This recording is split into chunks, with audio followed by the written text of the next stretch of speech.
আমি শ্রাবণী। রোজকার মতো আমার এই গল্পের আসর চ্যানেলে আজও আমি এসে গেছি তোমাদের একটা ছোট গল্প শোনাতে। আজকে আমি তোমাদের স্বপন গুঁড়ো মহাশয়ের লেখা একটি ছোট গল্প, যার নাম ভেক, এটি শোনাবার চেষ্টা করব। তো বন্ধুরা, আমি তোমাদের জানাই যে আমি একজন শারীরিক প্রতিবন্ধী। নিজের প্রতিবন্ধকতাকে ভুলে নিজের একটা পরিচয় তৈরি করার লক্ষ্যে তোমাদের এই গল্প শোনানোর কাজটা শুরু করেছি। আমার এই চ্যানেলটিতে আমি তোমাদের রোজ বিভিন্ন ধরনের ছোট গল্প শোনাবার চেষ্টা করি। আমি তোমাদের রিকোয়েস্ট করছি, প্লিজ তোমরা আমার বলা গল্পগুলো স্কিপ না করে গিয়ে পুরোটা শোনো। আমার চ্যানেলটা সাবস্ক্রাইব করো, ভালো লাগলে লাইক করো, কমেন্ট করো ও একটু শেয়ার করে দাও। এবং যারা এখনো অবধি আমার চ্যানেলটা সাবস্ক্রাইব করেছো তাদেরকে অনেক ধন্যবাদ জানিয়ে আজকের গল্প শোনানো শুরু করছি। তো চলো শুরু করে দিই। গল্পের নাম হলো ভেক, লেখক স্বপন গুঁড়ো। নিরিবিলি গ্রামের পাশ দিয়ে বয়ে চলেছে টলটলে জল ভরা এক ছোট নদী।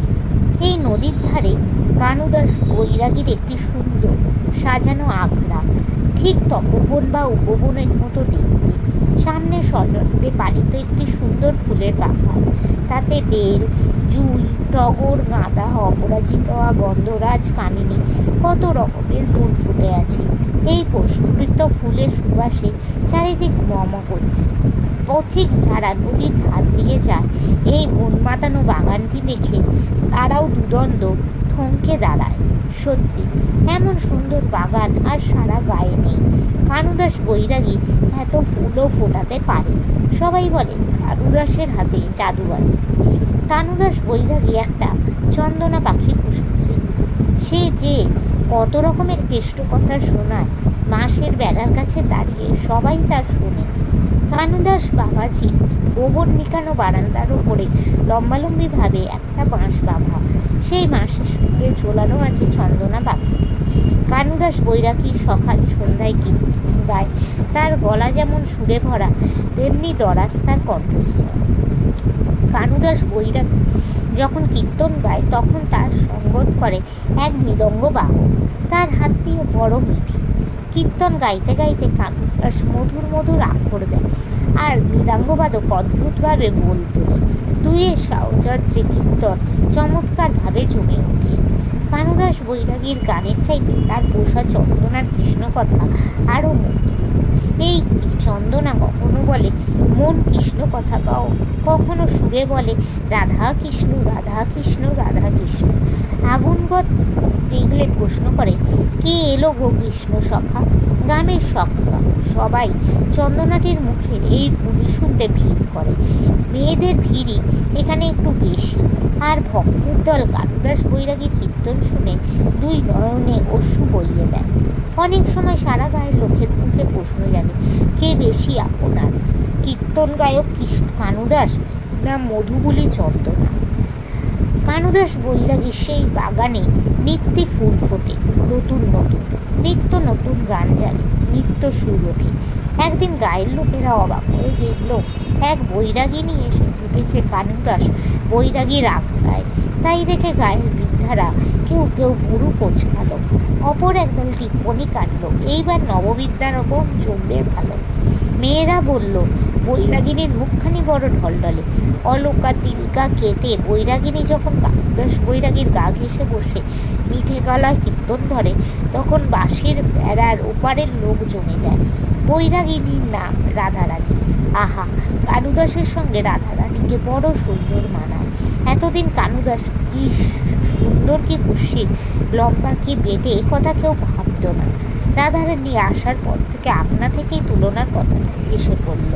দুই মিলে ভারী সুন্দর জুটি হয়েছে। কানুদাস আর রাধারানী একে অন্যের পূরক। কীর্তনে ওরা মিলেমিশে এক হয়ে যায়। এতদিন কানুদাসের গলার সঙ্গে রাধারানীর গলা মিলত না, সেটা ওরা কি করে চুপচাপ এসেছে, এইটাই আশ্চর্য। কানু কি একা রাধা পিয়ারে থাকতে পারে? এখন গায়ের মানুষ বেশ বুঝতে পেরেছে কানুদাসের গলার সঙ্গে রাধারানীর গলা মিশছে বলে কীর্তনে প্রাণ এসেছে।